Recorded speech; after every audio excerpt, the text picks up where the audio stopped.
Estamos de volta com o programa Igreja Hoje, conversando sobre o terceiro ano vocacional da Igreja no Brasil. E no bloco anterior nosso, o Guilherme fez uma ponte, falando, à luz do Concílio Vaticano II, do documento da CNBB também, da vocação dos leigos, dos fiéis leigos e leigas, a vocação de ser sal da terra e luz do mundo. E é muito interessante esse nexo que o Guilherme pegou, porque estamos falando do mês vocacional, de vocações, diversas vocações, e muitas vezes nós restringimos a temática vocacional exclusivamente ao âmbito religioso e a vocação do leigo e do leigo. Conforme os documentos mais recentes da Igreja, nos permite ver uma perspectiva mais abrangente de uma vocação que se insere na vida social e, consequentemente, também na vida política, né, Gerlei? Exatamente, Rivelino. E pegando na perspectiva que o nosso irmão Guilherme colocou, da vocação do leigo em relação à política, eu gostaria de fazer algum comentário para que nós pudéssemos aguçar o nosso pensamento. Né?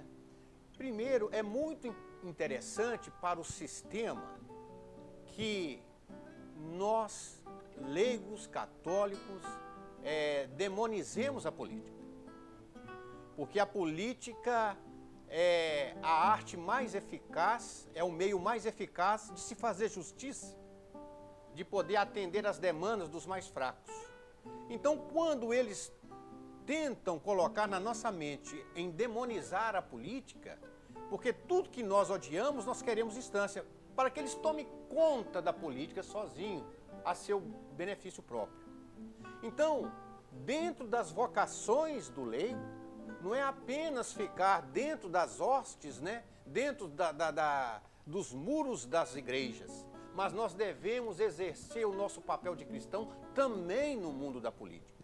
Imagine Rivelino e Guilherme, se católicos fervorosos tivessem ocupando o cenário político municipal, estadual e nacional, de repente o Brasil seria um dos grandes países do mundo, com menos desigualdade, com mais fraternidade, com mais amor entre a nossa pátria.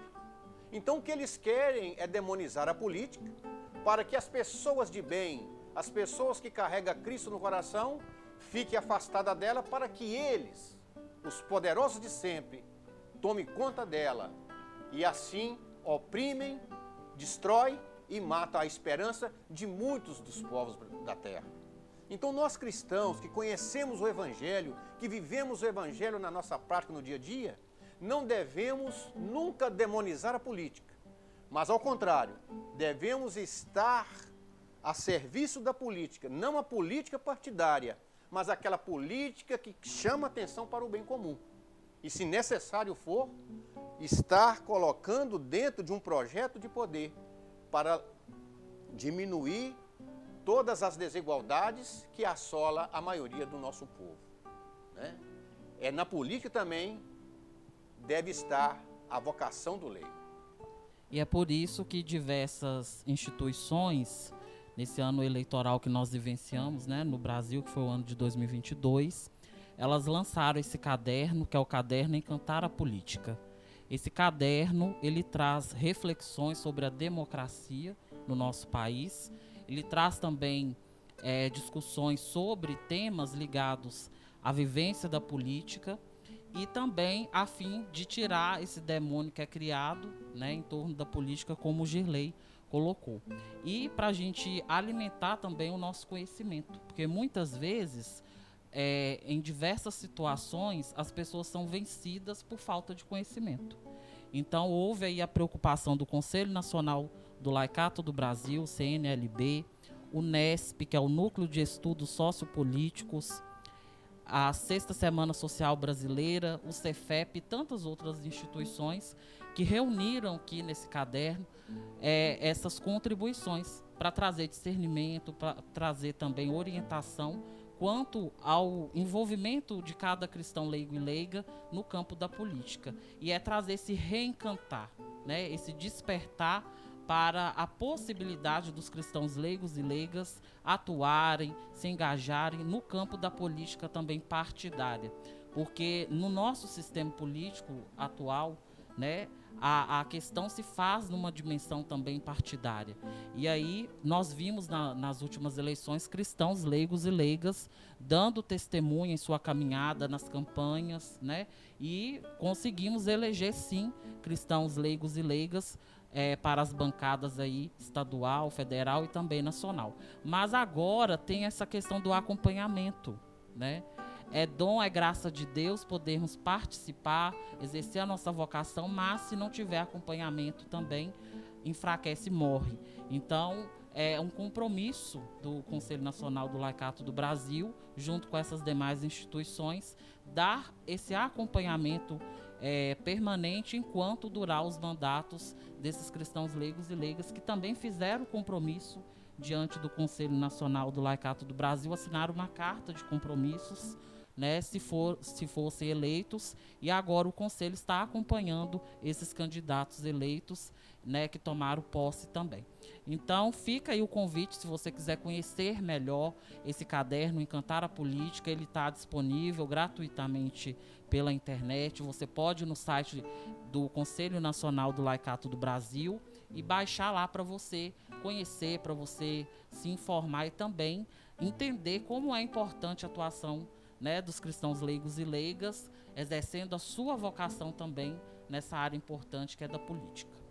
Pois é, Guilherme, a partir dessa sua fala do Girley, que puxaram aí um nexo com uma temática mais abrangente, eu estava me lembrando aqui que no escrito do Papa Francisco, ele ressaltou aquele escrito dele que tem um caráter mais aberto, né? Fratelli Tutti. E ele ressaltou exatamente essa ideia. A política é a forma mais sublime de caridade social, né?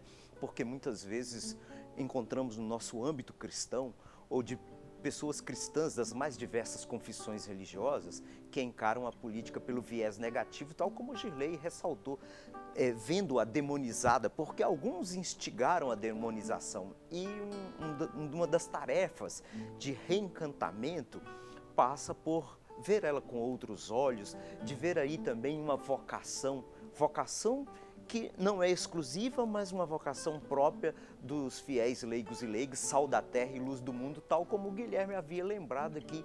E nós estamos num momento muito particular que necessita de todos nós, fiéis cristãos, consagrados, não consagrados, leigos e leigas, um olhar especial para a democracia brasileira, sobretudo depois do que ocorreu dessa invasão de radicais à sede dos três poderes em Brasília. Cada vez mais o desejo, o sonho da democracia precisa ser alimentado por todos nós, porque a democracia faz bem, ela é a melhor forma de governo, pode não ser perfeita, mas em comparação com todas as outras, ela está a quilômetros de vantagem. Meus irmãos e minhas irmãs, nós chegamos ao final do nosso programa conversando sobre vocação e alargamos até um pouquinho mais para uma temática mais abrangente, entrando na Fratelli Tutti, nos documentos da CNBB, do Concílio Vaticano II, reflexões pessoais. Queremos agradecer de coração a todos vocês que acompanharam mais uma vez o programa Igreja Hoje. Nosso muitíssimo obrigado. Agradecemos também a presença do Girley, mais uma vez contribuindo conosco, e hoje numa excepcionalidade, de vez em quando o Guilherme nos socorre sempre que nós necessitamos, veio aqui com sua rica contribuição, sua experiência pessoal, suas leituras hermenêuticas, para também nos ajudar nesse programa. Muito obrigado, Guilherme, muito obrigado, Girley. Rivelino, Guilherme, a você, telespectador, que nos honra com a sua audiência, é sempre uma alegria. E eu gostaria de terminar a minha participação com vocês lembrando uma frase que está aqui no texto base que diz: conhecer Jesus Cristo pela fé é a nossa alegria, segui-lo é uma graça e transmitir este tesouro aos demais é uma tarefa que o Senhor nos confiou ao nos chamar e a nos escolher. Então é essa mensagem que eu deixo a todos neste momento oportuno que a TV Kefas nos permite estar aqui. Eu agradeço aos amigos Rivelino e Girley, e a vocês também que acompanharam o nosso programa, vocês de modo especial colaboradores do Instituto de Missionários Leigos e que também apoiam o trabalho evangelizador da TV Kefas. Um abraço para você e para sua família. Tchau, tchau. Fiquem com Deus.